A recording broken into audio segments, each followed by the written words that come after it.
Hello everyone, welcome in February 2017. So this year is already on properly, can you feel it? Yep. How have you been? What are you doing with your intentions for growth? We hope that you're still sticking to the plan that you set up for yourself in January, because this is important. Yeah. We want to keep going. And again, if you need any support in this space, we are here. So remember that QCC community is there to support you, and we're bringing you this next webinar on relationship management. So we're already on, and we're talking about coaching topics because we want to start this year strong and bring in some new thinking and support you in quality coaching services that you're going to deliver this year to your coaching clients. And this is exciting because there's so much great coaching that you can bring to your clients out there. And relationship management is very important. One of these topics that you know yourself that we need some guidance and directions in, because it can be challenging. Would you agree with me, Maureen? No, I find it really easy. No, I'm joking. So let's listen to Maureen. She finds it really easy. I wish. You must have some special sauce Yeah, and formula no, for that. I think that's what people think about relationship management. When we ask them, how do you set up and sustain relationships, what we hear them say is, oh no, that bit's really easy. And then it makes me think, I don't think it is that easy. I think there's intention behind relationships that needs to be clear on how to build that rapport and sustain a professional coaching relationship all the way through. I also think, this is February, it's the month of love. We love our clients, we love being in healthy relationships, and we love being in coaching relationships. But that's not all the same as every other relationship. So managing a coaching relationship, we have agreed, is different to any other relationship that you might be in. Mm-hmm. And so we wanted to just stop and think and talk out, what does that mean? What does it look like? What enables a healthy coaching relationship? And what are the things that can creep into it that might infect it into something outside the boundaries of coaching and therefore outside the expectations of the relationship?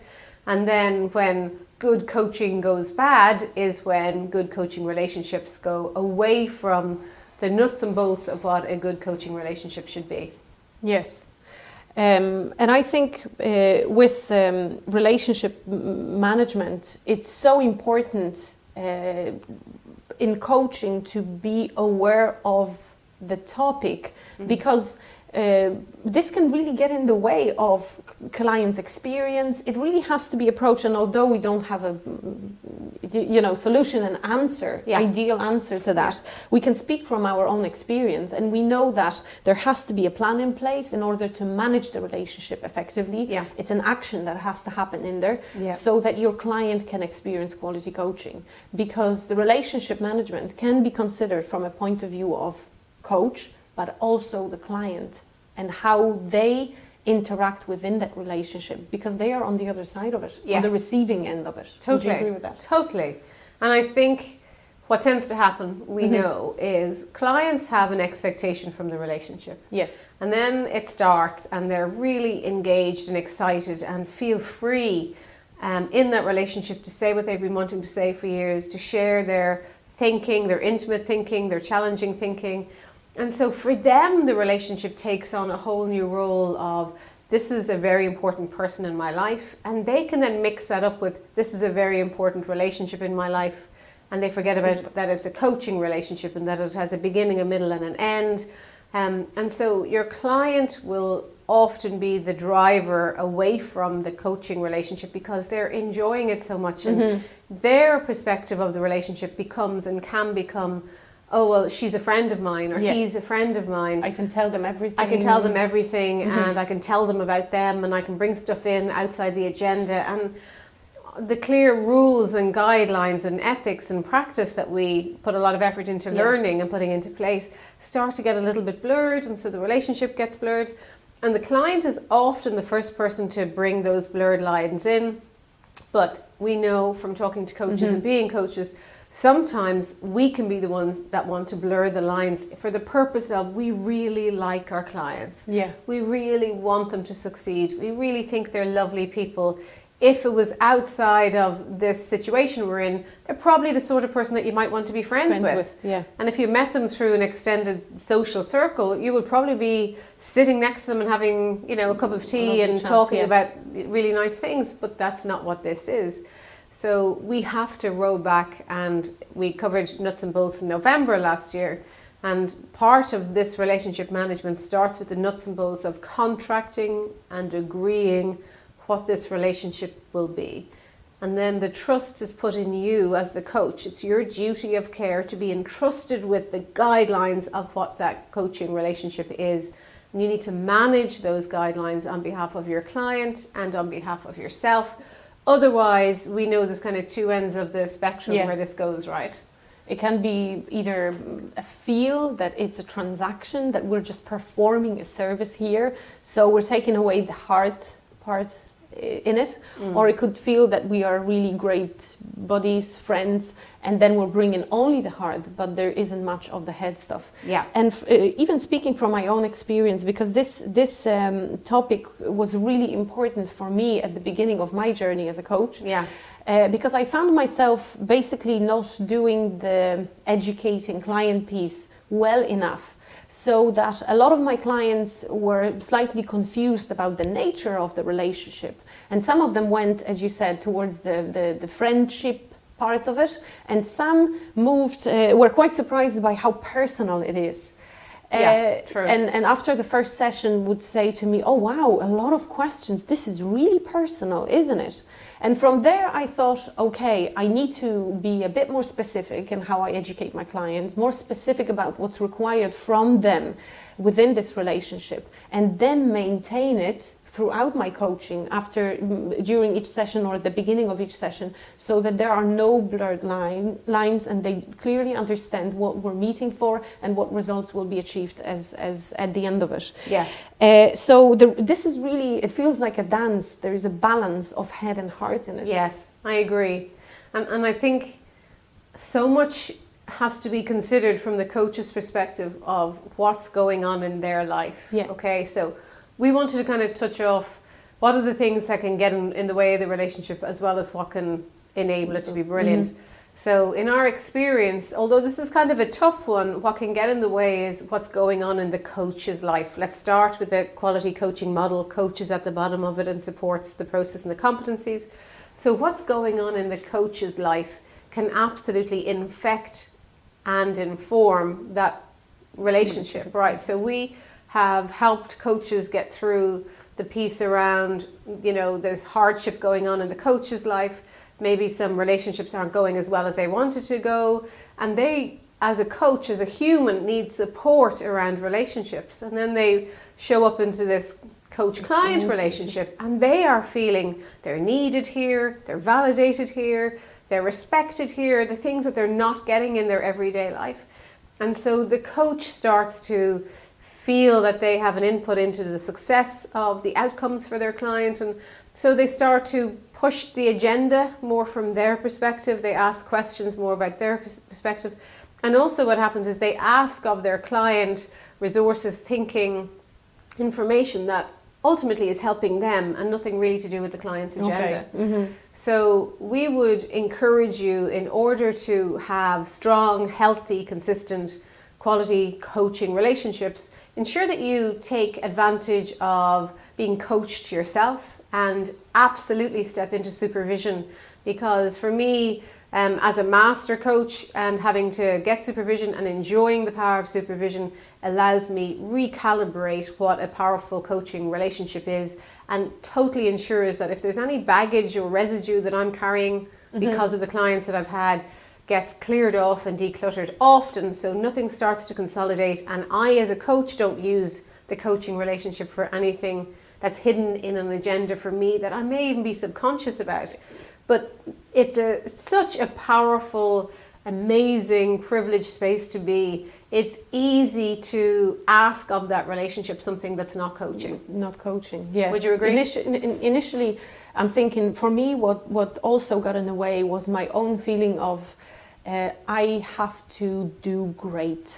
They know I'm here, I'm their coach, and they're expecting me to be the best, so I have to be the best here. And I put that extra pressure on myself that made this whole relationship less personal, less warm, if I can use that word, and more transactional, because I was so determined to deliver great coaching that this client is paying for, obviously, so there has to be this quality. And then it became, we lost the human piece, and I performed a service, which sounds even awful when I say it now, but this is really putting extra pressure on yourself, lacking confidence in what you do, in fact, because that's reality. So we're not stepping into this coaching relationship with confidence and feeling that we are equal in this relationship, but we somehow feel that we need to prove ourselves. And I think this gets in the way and moves it towards the transactional feel of it, if you like. And our clients will experience it. They will feel it. And sometimes it can come back as certain phrases or feedback and a level of confusion that they have about the nature of relationship. So again, if that happens, that's absolutely fine. But your job then is to introduce relationship management. So it's the action piece where you help your client adjust and understand. So if you move too much towards friendship, that's fine. If you're too much in the transaction element of it, that's fine too, but it's what you do about it that matters, and how you manage this relationship for your client, because again, they are on the receiving end of it. Totally. And I think it's a really easy kind of warming up thing that happens, and that you don't really notice the shifts and the small shifts in the relationship. And you know, it really needs to be considered from what's the language, as you said, what are the phrases that are being used, and what's the contact outside the one-to-one coaching sessions, and what's your client expecting of you. And often I hear in my coaching, my clients say, so I was thinking what you would say to me, Maureen, or I was thinking what this, and I'm thinking, oh my goodness, sometimes we forget that our clients have an open channel around what this relationship is. So they are virtually stepping in and out of the relationship, even though we're not showing up. So if we're not really clear in those sessions, contracting at the beginning of each session what this relationship is, they are slowly warming it up outside of our attendance, what they want the relationship to be. And guess what happens then? They step back in. We don't meet that expectation because we weren't with them when they designed that story around the relationship. So then they start to feel a bit disappointed because we're pushing back. Saying, well, no, we're not busy mates. Wouldn't use those words, but from what we can provide. Or no, we're not, it's not going to be all transactional. We need to look at this from a warm human side. So there are so many different variants, human to human, in a coaching relationship, in any relationship, in a coaching relationship that needs to be regularly contracted and clarified for. So the agenda always belongs to the client, and that agenda is best served when it's a clear professional coach who's showing up into that relationship, again, in a consistent nuts and bolts way of knowing what's expected, what are the ethics, what are the guidelines, where does the power lie, what can they expect to get from this relationship and not get from this relationship.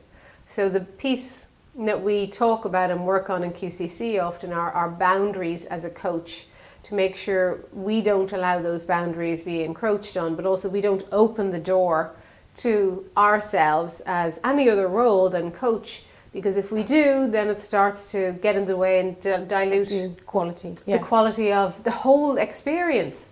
So by the sound of it, Maureen, would you say that sometimes there are situations when we just openly talk to clients about it to change the nature of the relationship if required? Yeah, I have definitely done that. So the honesty is required.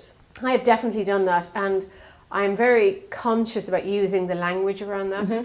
So what I hear myself saying, if it shows up, is I totally understand. I can hear myself saying it to a client, I totally understand why you think that, and that's what you're going to get out of this coaching relationship. So let's clarify and recontract moving forward, so you're even more clear about what's actually available in the coaching relationship, like we set out in the beginning, because it sounds like it's gone in your mind off track a little. So let's put it back on track, because that's going to bring you the value of what we committed to and agreed and contracted for. So recontract, recontract, re-agree, connected to the agenda and what the benefits of you showing up as a coach in that role will do. Brilliant. So again, this is February, relationship management. I hope you've already read a lot of content and the description of the theme as well on our website, but we're going to take this topic even further. So attend our next live event on the last Tuesday of February. And we know that relationship management requires bringing your head and your heart into it. So come as your full self to the next live event, and we'll add even more knowledge, experience and wisdom to the relationship management topic.